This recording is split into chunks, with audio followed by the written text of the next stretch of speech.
Welcome to Soul Therapy with Chelle. I am Chelle Griffin and I practice as a soul doula.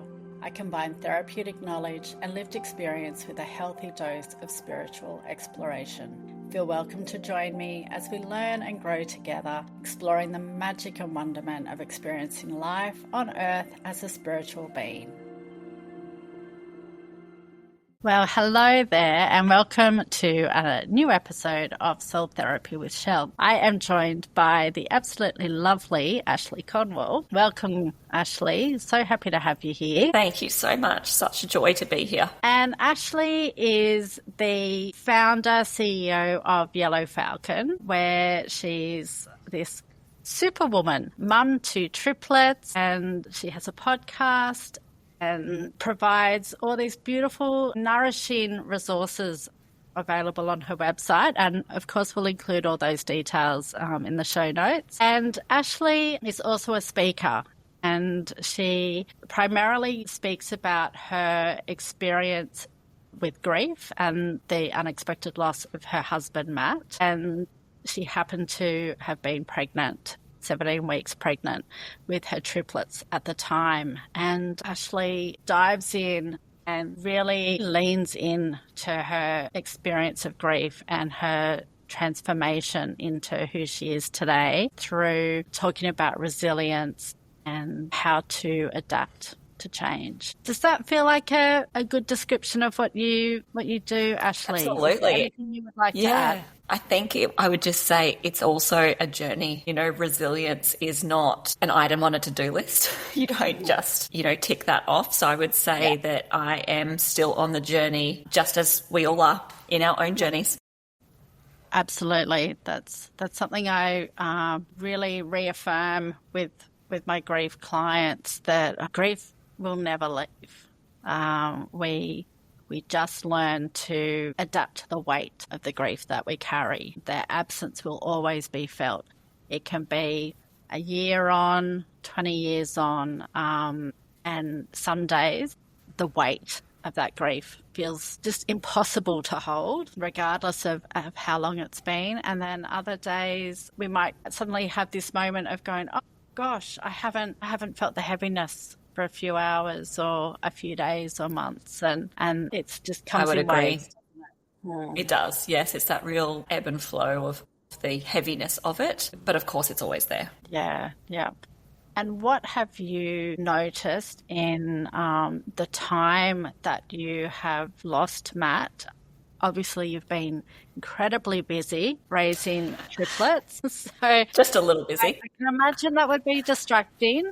But I also get that you're a person who lives with intention, and that you have really been focused on also being present to your grief journey. Absolutely. That was probably the most important thing to me in grief, and to share with your listeners a little bit of context, I suppose, and my story and how I guess you and I connected is I lost my husband in 2020. Most of us have a story from 2020. It was a big year. And the short version of my story is that I lost my father-in-law in January after a very short and aggressive illness. In March, I was stood down from my job at Flight Centre due to the unfolding COVID pandemic. And then in June, my husband and I were delighted to find out that we were pregnant. So we were just so overjoyed. There was a lot of uncertainty and, I guess, collective trauma in the world. And so we were just so excited. And then 3 weeks after that, we found out that we were welcoming not one, not two, but 3 babies. And obviously, huge shock, but also, this real sense of gratitude and joy and excitement. Absolutely. Yeah. So that was in June. In August, we celebrated our wedding anniversary. And then the following week, my husband went out for his usual morning run and he didn't return home. So he was involved in an accident, and my whole life changed in that moment. And the realization that I'm 17 weeks pregnant with our triplets and now it's me. And so that heaviness was immediate, and there was also this pressure, I suppose, or this need that I had to show up straight away because I had a funeral to plan. So there was no time to rest or to, really do anything because, I wanted to ensure that Matt had the perfect service that he deserved. And so that was my first priority. And then, of course, I'm preparing for triplets. And triplets is an incredibly high risk pregnancy. There's a lot of preparation. You are sort of told immediately that your babies will be born preemie. It's not a case of they may be preemie, it's they will be. And so ultimately, we were already preparing for this sort of rushed pregnancy, I suppose, and not knowing when they would come. So then I was thrust into this process of preparing for the babies in parallel with grief. So a very contrasting period of my life where it's this deep sadness, but then you're trying to be happy because you're so joyful about these babies coming. And, so that was initially where, the focus had to be. And then I suppose in terms of the, allowing the grief, that never really came until much later because the immediate need was showing up and getting ready. And then, of course, the babies come and that's it. I'm full-time mum mode to 3 babies. The allowing the grief probably didn't really come until much later in my journey because when you've got newborns, you are just a tad busy and there's a lot of nappies to change and there's bottles to prep and there is, very little sleep as well. So just sleep deprivation thrown into the mix. So certainly a very challenging time.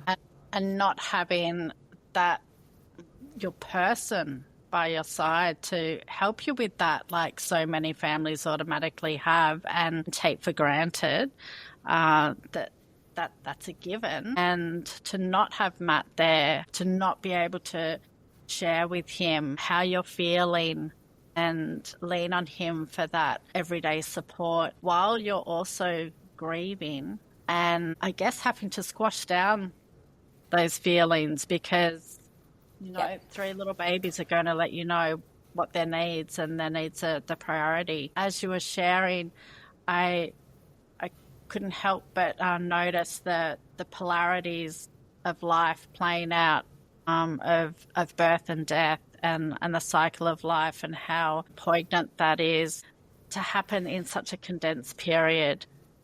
Yeah, and I mean, what I also didn't share is that, losing my father-in-law, losing, of course, my husband, but then 12 days after the babies were born, my grandfather passed away suddenly from a brain injury. So within 12 months, I had lost 3 very close, and loves of my life, but also 3 male father figures. Yeah, father figures. Absolutely. While birthing 3 babies. So I definitely went through a period of questioning or, not understanding why did I have to lose 3 to welcome 3.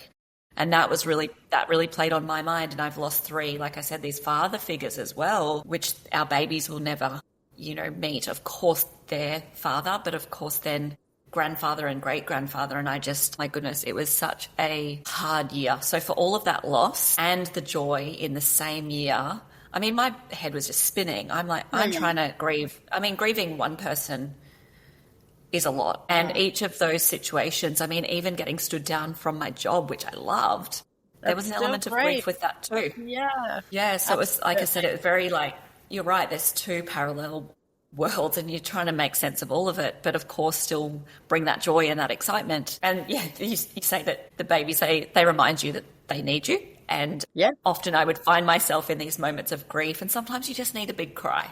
You just want to get it all out and that's what you need in that moment. But of course then a baby starts crying. I'm like, oh yeah, that's right, I've got to get a bottle. So you get snapped out of it pretty quickly, which is, I do describe that as like a blessing and a curse. It didn't allow me to stay in that moment for too long. But then at the same time, I'm like, oh, I just really need to sink into the grief and just honor that moment as well. And that didn't really happen. There was no real time for that. There's presence and then there's presence. Yeah. Yeah, I was like, oh, I really need the grief, but okay, no, we really need a bottle. Okay. And they really are a stark reminder. And it takes a while to realise. I know from my own experience, looking back, I had a 1-year-old when my daughter passed, and it was his 2nd birthday the day after her funeral. And I don't think I would have got out of bed if it wasn't for him, if he hadn't have come along when he did. as hard as it was having, can't imagine triplets, having 12 months apart. Felt like having twins, but with her special needs, it was really challenging in its own way. But having him there, having to get out of bed every day. And I look back now and think that's what got me through. That was such a blessing that, yes, you've had this momentous loss on so many different levels of lineage in your family. And then these little light beams have come in and gone, well, we're not stopping here. This isn't where the story ends. Absolutely. And I think that I am exactly the same. Without, our kids, I wouldn't be where I am today, certainly not in this way. And they absolutely give joy and give purpose. And they, blissfully unaware, they were carrying me through my absolute darkest of days. And, I've often thought about this is that, a lot of that has to do with the fact that I am the one now to give them not just my love, but Matt's love as well. And so there is almost this deep sense of responsibility, and you're reminded of how fragile life is and the precious moments that are not just the big milestones, but also the really beautiful, often mundane moments of our life in just daily chores. But it is those reminders, and they remind you, and particularly kids, I think, they see the world through this really joyful lens. They're not weighed down by society pressures or fears or anything, and they just have this beautiful way of seeing the world. And you hear them laugh and you see them smile, and it really heals, I think, your inner child as well, and reminds you of what actually matters before we get caught up in work and pressure of keeping up with everyone else around us or social media. So I think that there is they played such a important role in my grief. And, the truth is, both of sets of our kids here, they will have their own grief journey as well. Yeah. I absolutely went through a period of feeling, I guess, a lot of heartache for the kids, knowing that they will never meet their daddy. And I was speaking to, a medium, and she said, yeah, but they chose this, their soul chose this life. They kind of knew what they were signing up to, and they're here for you just as much as they're here for themselves, and they know that this is their journey ahead. And, I've seen a shift in my kids. I'm not sure if you've seen it too, but I've seen a shift where they are no longer just experiencing their own grief, which ultimately I've projected on them because they're so little, but they're starting their own grief journey. They're starting to realise, in their own language or their own sort of way, what this is and the bond that they have with their daddy. And so it's interesting. And like you said earlier, is grief is a journey. It is with us forever. It ebbs and flows, and we keep showing up, and the kids are such a big part of that, aren't they? They give us that strength. They are. And no one is immune to grief. One thing you touched on about the kids on their own grief journey, they will come to this understanding that, well, hang on, where's my dad, and why isn't he here? And that goes for any child with the absence of a parent, whether it's through loss of life or end of a relationship. They still feel that absence, and whilst you're doing an amazing job at filling both roles for them, they will still have that psychological and emotional felt sense of absence and attachment. It took me a long time to really come to understand that I wasn't the only one grieving the loss. That, I think in my mind, I probably didn't really think about it. Just developed an awareness down the track of, I lost my daughter, therefore I was her mum, I was her person. My loss was bigger than anyone else's in relation to her. But my son lost his sister. He may not remember her through a long-term memory sense, but on a soul level, he feels her absence.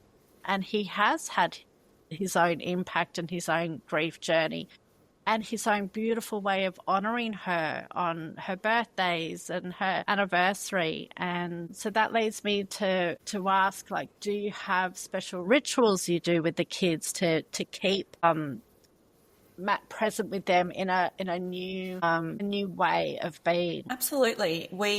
I'm very firm on, you mentioned birthdays and anniversaries. Previously, I didn't really think much of a birthday. I mean, we obviously celebrated birthdays, but we would, go to dinner at that night or do something on the weekend. But now I am an absolutely, a family day is what we do on a birthday. So that means no work, no kindy. That stops. We go and do something nice. And, on the day there, it's a combination of traditions that we do. And then there are new things. And as the kids get older, I mean, at the moment, obviously they're quite young. So it's really me kind of coming up with the game plan, really. But as they get older, there are some things that we will still maintain as those traditions. However, it'll be a really beautiful opportunity for them to decide what they want to do and how they want to acknowledge those days. And that goes for all of our birthdays. Of course, Matt's birthday and anniversary, but also their birthdays, my birthday, but even, like any of those sort of milestones through the year that I go, you know what, it's one day off kindy or it's one day off work, and it's actually more important to me that we are together. And we're doing things that we would have done anyway. It's not big grand gestures. It is just being together. And it might just be going to the playground and being on the swings, which we would do anyway on a normal day, but it's about being together on that specific day. So that's really important to me. But like I said, I'm really looking forward to the time when the kids have their own ideas of how they want to spend the day. And I feel like that's a real opportunity. Ultimately, for Matt's birthdays, like I got to share that with him. So I've kind of done that with him. This is now their opportunity to have that bond with their dad. And so, I guess it's going to be what they choose for that to look like. But, previously I would have felt guilty taking a day off work, or I would have thought, oh, it's just another day, we'll do, just do something on the weekend. Whereas now I've learned that that is actually a really important day for me, and it is now a boundary I'm not willing to bend on. So I think that's really important, is whether it be a grief milestone or anything in our lives, I think we need to have the courage to set the boundary if we feel it's important, and to say, on this day, this is what I'm going to be doing for me, because it is ultimately a day for us now. So, but like I said, it is very much a combination of some traditions that we will do every year, and then there's absolutely flexibility to just create new memories too. And I think that's what I've really enjoyed, is holding the balance. I definitely felt a lot of pressure in the first few years to be quite rigid and, oh no, the day has to be perfect. And I put so much pressure on myself. And I have to be here by this time because I want to do this activity, and then I want to do this. And I just jammed everything in. And I was so overwhelmed with trying to make this the perfect day that I just completely crumbled. And then I felt guilty that I was having this breakdown. So I'm like, no, I'm meant to be strong for Matt, and I'm just a complete mess.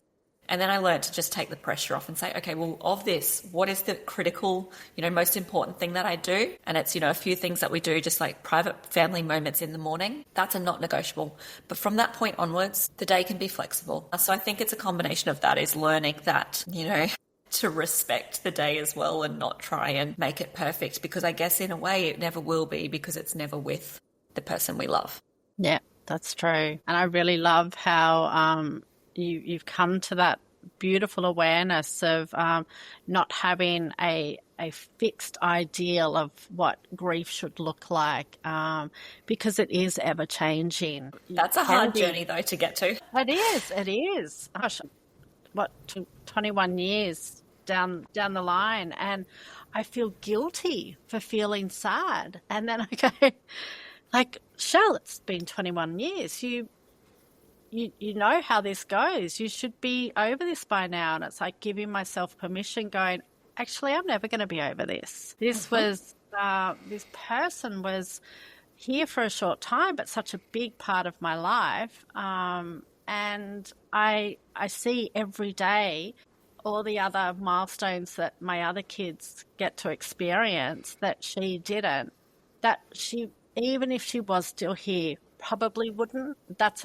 a different kind of grief in itself, grieving the what ifs and the dreams that didn't come, but also seeing them celebrate and knowing that there's certain experiences our family's gone through that may not have happened had she been here, feeling guilt about that I can go on a holiday that I don't have to worry about accessibility for a wheelchair and things like that. And that feeling relieved about that, but also then immense guilt that I felt relieved. Yeah, absolutely. It's both, isn't it? And it is, I think particularly, I mean, both, in the context of both of our grief, there are young children involved and even your son, right? Where, I've had to think our kids and your son, they are different people because of the grief as well. So had, your daughter been here, had Matt been here, my kids would be very different human beings. I would be different. So we change and the kids change, and the journey that we are going on together as a family and each of us as individuals is different because of it. And I think when we start looking at it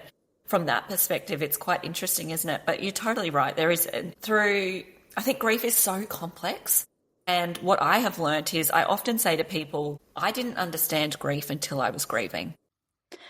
And that concludes part 1 of my episode with the absolutely divine Ashleigh Conwell. Gosh, what an open-hearted woman, literally wearing her grief on her sleeve and being so open and vulnerable with us today, sharing her story of the loss of her husband and what her experience is raising 3 little young beings. I am so grateful to Ashleigh joining me today for the episode, and stay tuned for part 2. Thank you for showing up for yourself by listening to Soul Therapy with Chelle. Feel welcome to subscribe to my podcast, share the pod with your friends, family, colleagues and neighbours, and please, if you are willing, I would absolutely love a 5-star review to give my little pod a boost in the algorithms. For further detail on how to work with me, please visit my website www.chellegriffin.com or find me on the socials. I hope you'll join me on my next episode. Till then, go gently and intentionally. With care, Chelle.